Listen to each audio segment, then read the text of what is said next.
Hello, everybody, and welcome. I am Bricker Boom, and today we're going to be taking a look if we can beat Pokemon FireRed Extended version with only a Dusclops. Now, I'm going to get this right out of the way. If my voice sounds different, it's probably because it's about midnight and I am just now sitting down to record this. It's been a pretty busy week thus far, so I'm trying to make sure, even if I gotta stay up a little bit later, that I get everything finished. So I'm going to get that out of the way. But, to take a look at Dusclops, it's a pretty interesting Pokemon who, for a ghost, is a very physically defensive Pokemon. Its speed, however, is abysmal. But it can learn an interesting set of moves, a lot of which are physical, which is great for us. Now, Pokemon Fire Red Extended is a bit harder than regular Fire Red than we're used to seeing on this channel, but I still think that Dusclops can be able to do this, because we have actually done this game once before when we did our Glaceon run. For brief coverage of the rules, we can only use Dusclops in battle, but outside of battle, we can and will need HM Pokemon.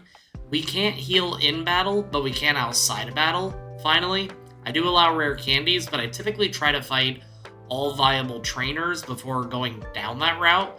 We also try any battle at least 3 to 4 times before going down that route as well. For the rival, we give him Charmander. Given the fact that it can hit hard with physical and special attacks, it made the most sense. We have an impish nature, which increases our already crazy defense and lowers our special. Our ability is pressure, not the Freddie Mercury, David Bowie kind. It just means that every move our opponent uses takes 2 PP rather than 1, which sadly won't mean too much unless it's something like Fire Blast, assuming that we can stall out the hits. For the lab rival battle, we start with Astonish, doing about a quarter. Charmander literally can't touch us at this level since it only has Scratch and Growl, so it isn't long before we're able to take the victory and move on. We do go through the entirety of the forest making sure to take out the bug trainers. Given the fact that Nightshade does a set amount of damage regardless, it makes quick work of the bug Pokemon that always use their turns using Harden. After we finish off the remaining bug Pokemon, we can make our way into Pewter City and head into the gym. Since the optional rival battle carries a Pidgey with him, we can't hit that with our ghost moves, so this was the next option that we had available. With Brock, the Geodude is nothing that we really need to worry about. It's another Pokemon that can't touch us because it just uses Tackle and Defense Curl. With that, it also allows us to take down the Geodude without any trouble at all, focusing primarily on Nightshade for the set damage. Onix is out and misses Rock Tomb as we do a small chip damage with Astonish. Rock Tomb does a decent bit of damage as we swap to Nightshade, dealing a good chunk of damage ourselves. Onix hits again and taking us to almost half as we keep responding with Nightshade. Finally, Onix takes us all the way to 3 HP, but we're able to finish it off next turn, winning us the first badge. With the first badge out of the way, we can go ahead and head to the route ahead. We've done this before where we have to avoid some Pokemon, or we could just learn Rock Tomb. In this particular game, all TMs are reusable, so if there's a move that may not work well with our set, or if we need to swap moves quickly, we can actually do that without being punished. Going through Mount Moon and grabbing the Dome Fossil, we do end up learning Mega Punch, or rather, it's usually Mega Punch, but in this case it's Fire Punch. I turn to see if Mega Kick is also changed, and it's Thunder Punch. I wasn't aware they had changed, but I'm not going to complain. These are so much better moves for us and a lot more accurate than Mega Punch or Mega Kick, so I'm going to take it, and let's go ahead and go to Misty first. Misty starts by sending out Staryu, and we use Thunder Punch, taking it to about half. Harden does weaken our hits, but we take it to red, and then Misty heals up. It takes a few more attacks, and we get hit with a Water Pulse, but we do manage to take it down, swapping to Shadow Sneak to finish it off. Starmie is next, and we hit it with Shadow Sneak for about a quarter damage. Water Pulse hits hard, and we hit Shadow Punch to take it to yellow, swapping to Shadow Sneak and leaving it with a Sliver before, unfortunately, we go down. This does take a few tries, but in the end, the luck lines up the way that we need to. Rather than swapping between Thunder Punch and Shadow Sneak, we just kind of focus on Shadow Sneak for the super effective damage, the stab bonus, and we do push past the confusion. We nearly get taken out again, but we manage to barely take it down and win the second badge. Now let's see how we do against the rival. Pidgeotto is first, and we can take it down with a few Thunder Punches despite the sand in our eyes. Rattata uses Tail Whip, and we spend a turn missing, taking it to a sliver before taking it out, missing a lot more times. By now, because it keeps using Leer, I have to imagine our defense is paper thin by now. Charmander is next, so we swap over to Shadow Sneak, and Growl is lowering our attack, so we only do about a fifth. We swap over to Nightshade for the guaranteed damage as Metal Claw begins to whittle us down pretty quickly, but we thankfully connect a second attack to be able to take it down. After that, Abra can't do anything, so we can take it down quickly to move on through the remainder of the bridge. As we move on through the route to the north, I'd like to say, if you like this kind of content, please subscribe to the channel. Our last week's Chansey video popped off in a big way, and while I don't expect every video to do that, it'd be pretty cool if it did. We're about 1,100-ish watch hours away from being able to receive cheers and about 2,100 away from reaching partner status. We're also only about 110 away, actually I think about 100 away from, at the time I'm recording this, from our first 1,000. But enough about the numbers. Let's go ahead and focus on why we're here. Pokemon. We battle our way through the north, and then we make our way through every last person on the ship. We make sure to grab the items that we need, because with this, the Game Corner TM shop does not exist, which is horrifying. So let's go ahead and see how the rival fight goes. Pidgeotto is up first, and we open with Thunder Punch as we get Sand Attack, critting the bird and taking it down. The Raticate we thankfully hit, and it only retaliates with a weak attack before it goes down. As Charmeleon comes out, we're surprisingly not missing 1,000 times as it only uses Smokescreen. We do swap over to Shadow Sneak since it's always a guaranteed first attack and that knocks it out. Last is Kadabra, who hits us and confuses us as we smack ourselves. Thankfully, the next turn we use Shadow Sneak and take it out in one shot. Confusion and Accuracy Nightmares made this a 6th try victory, but that's why we lose so many times before we level up. We give the captain of the ship a quick rub down, and then we go to fight Surge. And the trash can puzzle must have known our struggles because it gives us access to Surge with the first try. I don't know if that bodes well for us, but roll the footage. Surge first sends out Voltorb, and we open up with Fire Punch as Screech connects. We take it below half, and that causes Surge to heal. We take it back to about half, and Shockwave connects before we take it down. Next up is Pikachu, and uses Double Team, and thankfully Fire Punch still connects, critting it for a one-shot. Last is Raichu, and it begins Double Teaming as well as we miss it. Next turn we connect and burn it, but Surge heals it as we use Shadow Sneak for a bit of damage.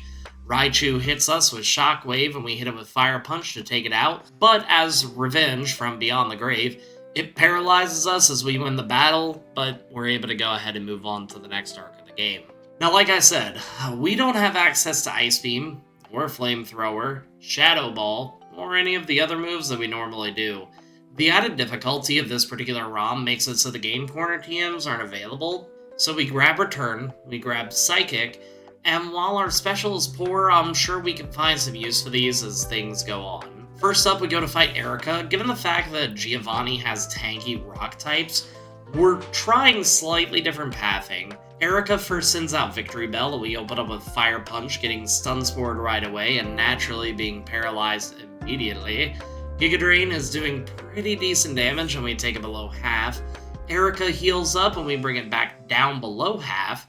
Giga Drain hits again, and we take it to a sliver, then finish it off with Shadow Sneak. Tangela's out and uses Ingrain, and Fire Punch takes it to about half, and we burn it, which basically negates the Ingrain. Erica heals the burn, and we stay paralyzed.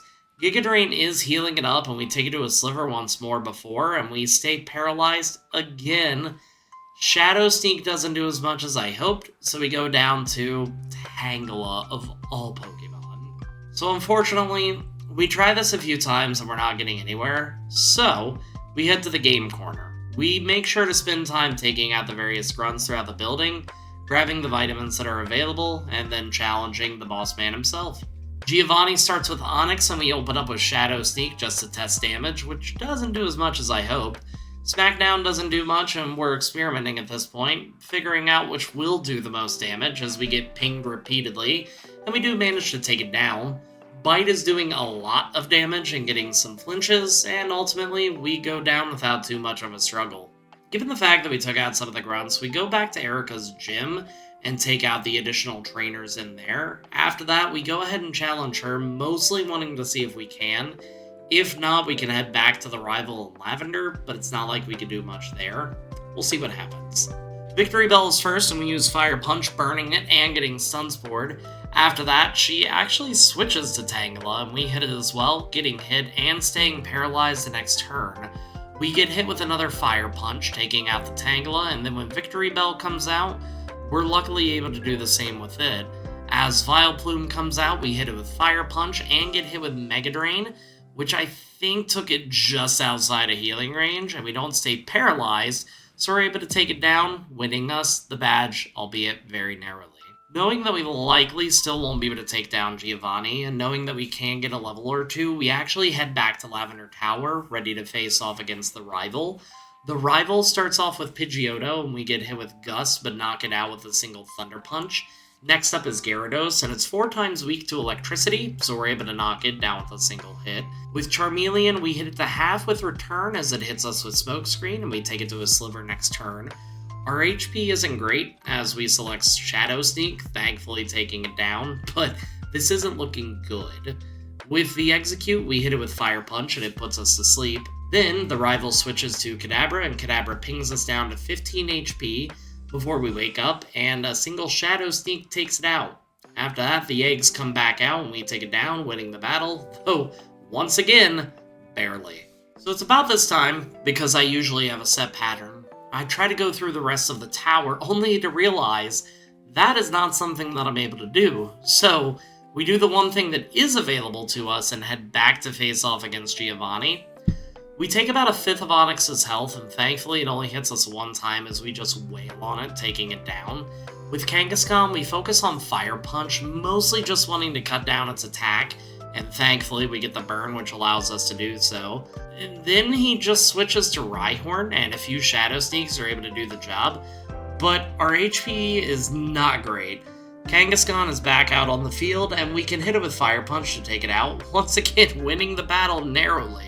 Now that we're officially about halfway through the game and we head back to clear out the tower, we can also just talk about Dusclops, and I gotta admit it doesn't perform as well as I would have hoped.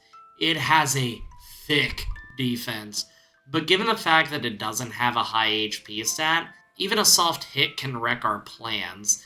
The lack of special isn't the best, but we can work around that, but we're doing the best we can with what we have.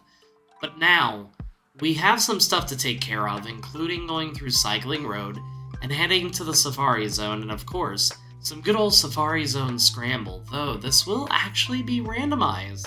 So let's see who wants to join us this time. We catch a Pidove, though admittedly I'm not 100% sure of the pronunciation, and Unfezant. We grab a Temple, one of my favorites from that gym, mostly because of the evolved form, and an Aldino. Then we grab a Conkeldurr, the veiniest Pokemon I've ever seen. An Excadrill decides to join us, and after that we catch a Girder who's doing some construction in the middle of the safari. After that, a Sock makes us waste most of our Pokeballs, Safari Balls, and then after that we get another Excadrill and another Aldino, and finally use the last of our balls on an Excadrill that decides not to join our team. After that, it's time to fight Koga, but this is the point of the game where we start running into an absolute wall. Koga is able to handle us without any kind of problem due to Toxic. Our low HP stat is catching up to us, and we begin trying the different options that are available to us. But what about the rival fight in Silphco, you may ask? Well, guess what?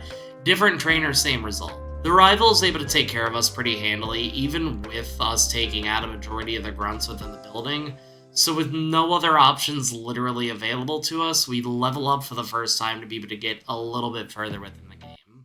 At level 60, we get hit with a Twister from the Pidgeot, and we can take it out with a single Thunder Punch. As the Execute comes out, we use Shadow Sneak for big damage, but get put to sleep. The rival switches out to Gyarados, and we wake up, hitting him with a Shadow Sneak, and then swap to Thunder Punch for the KO. After that, the heavily injured eggs are back, and goes down to Shadow Sneak. As Alakazam is out, we hit it hard with Shadow Sneak, and it uses Psycho Cut. After that, we can take it out with another Shadow Sneak. Charizard is last, and for some reason just uses Dragon Rage twice, so that lets us return the favor with 2 Thunder Punches, taking it down without too much of an issue. With that done and out of the way, we make sure to heal up, and then we go to fight Giovanni. After all the trouble the rival gave us, I'm just hopeful Giovanni will be easier, but let's see what happens. Nidorino is first, and we use Fire Punch, taking into yellow as it sets up Toxic Spikes, but we have no intent of switching out, and we take it out next turn. Rage doesn't affect us, and we use Thunder Punch, taking it to half, then taking it out the next turn for an easy victory there. With Rhyhorn, we're basically just trying to experiment with whatever moves will do the most damage, and it looks like Shadow Sneak will do it, so we tank some Rock Blast to the face and knock it out not long after. Nidoqueen is last, and Poison Sting isn't doing much, but Fire Punch is. Even with the poisoning a few turns in, we're able to handily win the battle, which lets us finish up most of our business here in Saffron. Given the fact that we have a Ghost type, we go ahead and make our way to Sabrina. Shadow Sneak should be able to carry us through most of the battle, if not all of it. First up is Kadabra, and we open up with Shadow Sneak and take it down in one shot. So far, so good. Next is Mr. Mime, and we hit it, also one-shotting it as well. Venomoth is up and uses Leech Life, which doesn't do a whole lot, and we swap over to Fire Punch for a one-shot. Last is the scariest mon she has, Alakazam, and we hit it with Shadow Sneak for another one-shot, winning the battle. Alright, now that we have another badge, and some more levels than the last time, let's see how we do against Koga. Coughing is first, and it's basically going the exact same as before.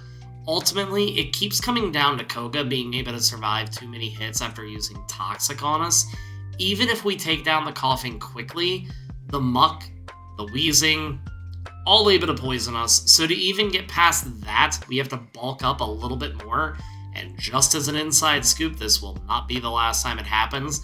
I typically write the scripts as I go along, or at least try to, and I did with this one at the beginning, but sometimes you find yourself hitting your head against that brick wall and you just want to keep smacking it until it finally breaks. And at level 70 is when it does break, because we can finally take on Koga effectively, and we take down the Coughing with a return. Next up is Muck, and we keep taking it to yellow, and Koga continues to heal up before going down to a crit. The Coughing is a one-shot, and then Wheezing goes to half, hitting us with Smokescreen. Toxic is ramping up and takes us down to 1 HP, but thankfully we knock it out and barely win the gym badge. At the end of the day, even if we have a world of bulk in our defense, it doesn't matter much. Toxic will bypass that entirely. But, fun fact, in later gens when the poison wears off, if you end a battle with 1 HP, after a few steps, the Toxic damage wears off, so that was pretty cool to see. With Koga finally out of the way, we're able to go to Cinnabar, but we make sure to fight as many trainers as we can along the way. Given the fact that we keep having so many troubles, I'd rather not have to use Rare Candy to level up when we go against Blaine, so let's see how we do.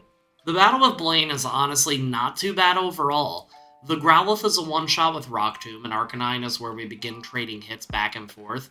Whenever we get it to yellow, Blaine heals up, and after a few times of this, we're finally able to take it down, though our HP is not great.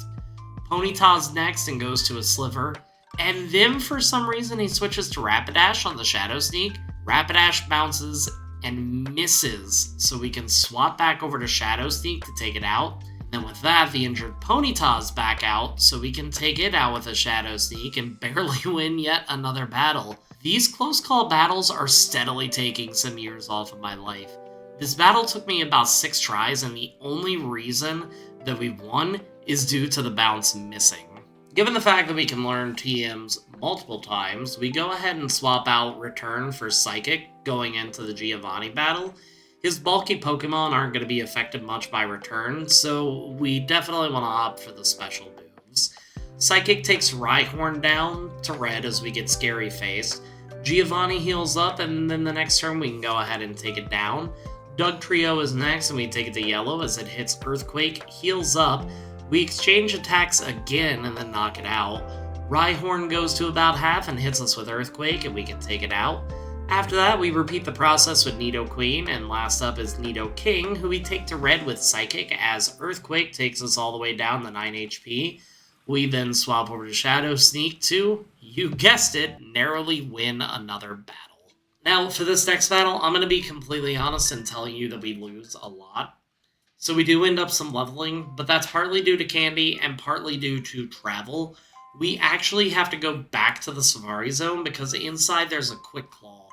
Given the fact that this isn't the most legit console on the market, it seems to be having some trouble tracking all of the Pokedex captures, and while I'd love to get leftovers for some passive health, we'll see if we can make do with the quick claw first, and if worse comes to worse, I'll see what I can do about getting some leftovers, but let's take a look at the rival. Pidgeot still outspeeds us and hits with Wing Attack, and thankfully doesn't do much before going down to Thunder Punch. With Rhyhorn, Psychic takes it to red and we get hit with Rock Blast before we knock it out. At this level, we can take the Scramble to Eggs out with one well-placed Shadow Sneak, and next up is Gyarados. Gyarados is able to hit us with Hydro Pump before another Thunder Punch is able to do the job. After that, a single Shadow Sneak is enough for a one-shot. Next up is Charizard, and we usually try to bank on a Paralysis as we take it to half with Thunder Punch. We do get hit with a Flamethrower, and then the next turn, we can take it down. Overall, I'm gonna be honest, I thought the run would be a little bit easier than this. The low HP stat is rough, the low speed is not great, but we can at least get past that with moves like Shadow Sneak. With that being said, let's make our way through Victory Road as we stock up appropriately, and then it's time to fight Lorelei. Dugong is first, and we can take it to yellow, only getting hit with an Ice Beam. Lorelei spends a lot of time with healing back and forth, and we can finally take it down. With Cloyster, it uses Dive, and we hit it with Psychic upon its attacking turn. It uses Dive again, and then the next turn it's another hit with Psychic to take it down. We use Shadow Sneak, hitting the Slowbro hard as we get hit with Surf down to nice HP, finishing it off with a Thunder Punch. Last is Jinx, who goes down to a Shadow Sneak. Last but not least is Lapras, who has ended more than a few attempts at this point, mostly due to bad Confusion luck as it opens with an immediate Confuse Ray. That doesn't happen this time though, as Thunder Punch takes it below half, and we get hit with Ice Beam before hitting it again. After that, we do a Shadow Sneak to finish it off, earning us a 6th try victory. I'll take it. On to Bruno. Bruno starts with Onix, and we use Shadow Sneak to deal a little damage and then take it to red as Earthquake hits. Bruno heals up and we take it back to red before taking it out. After that, Bruno sends out his Onix and we're able to do the same with about 100 HP left to our name. With Hitmonchan, we take it to a little below half as it misses Rock Tomb and we can knock it out next turn. Hitmonlee is out and uses Identify as we take it to half. Bruno, for whatever reason, just swaps out to Machamp, earning us a free hit as it uses Bulk Up. We can take it to red as the berry takes it out of healing range before it goes down. When Hitmonlee comes out, we use Shadow Sneak to take it down, and that was only 3 attempts in. This is going suspiciously well. Let's see how Agatha goes. And that's where our luck runs out. Looking at the footage here, we have a few issues here and there with our first Pokemon. Mostly it's the first Gengar that likes to either hit us with Toxic or Confuse Ray or both. And then if we make it to the final Pokemon, they like to put us to sleep, and it's just a long line of lost attempts, and rather than covering each one, I'm just playing the footage at a few of the levels attempted. At level 85, a Psychic takes Gengar to red as it hits us. Agatha heals up and then another Psychic is able to take it out. Golbat is next and Bite does a good deal of damage, but thankfully, without the flinch, we're able to take it out in one shot. Arbok is next and we can take it to yellow as it uses Screech. The next turn, we're able to knock it out due to a much-needed critical hit. Gengar misses its Hypnosis for the first time in what feels like forever as we take it to red, and the berry takes it out of healing range. It hits us with a well-placed Shadow Ball, and we take it out from there. After that, it's one final Shadow Sneak against Haunter, and that's Agatha finally taken care of.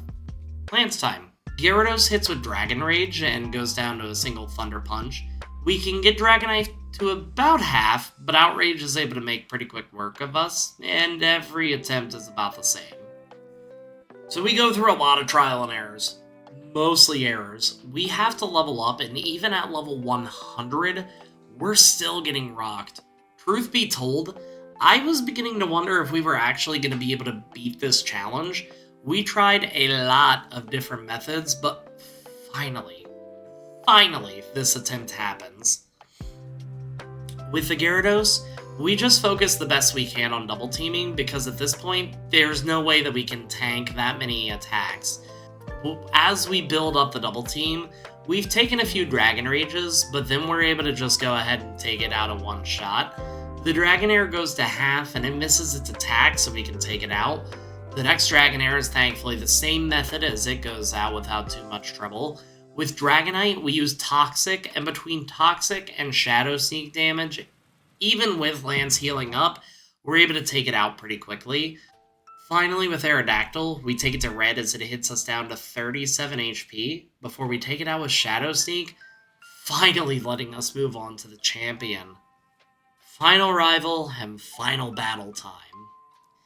Pidgeotta's first, and we hit Thunder Punch even with the Sand attack connecting. Thankfully, it doesn't seem to hurt us too much, because then we land a Psychic, taking the ride onto yellow. Best part is, the rival uses all of his healing potions, keeping this thing alive, only hitting us with one attack before going down.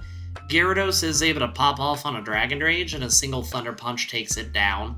Then Alakazam goes down to a single Shadow Sneak. Next up, we have Exeggutor, who goes below half, only setting up a screen before it too goes down. Charizard goes below half the Thunder Punch, taking us all the way to 16 HP, before we can knock it out with another Thunder Punch, winning us the challenge. That was rough. I feel like it's been a while since I've had to level up to 100, even though I think it was just last week. But it has definitely been a long time since I've had to use double team strats. Overall, I still really enjoy Dusclops as a Pokemon, though maybe not for solo runs. Either way, our Patreon and Discord are always up and running, and the Discord is far easier to keep up with the challenges if you are interested. Yeah, I think I'm going to go ahead and go to bed, and then tomorrow I'm going to try to get this edited in a night, which will probably take me into midnight again. But for right now, if you liked the video, even if you didn't like the video, hit the like and subscribe button, because it really does help me out. And until next time, everybody, peace out and good night.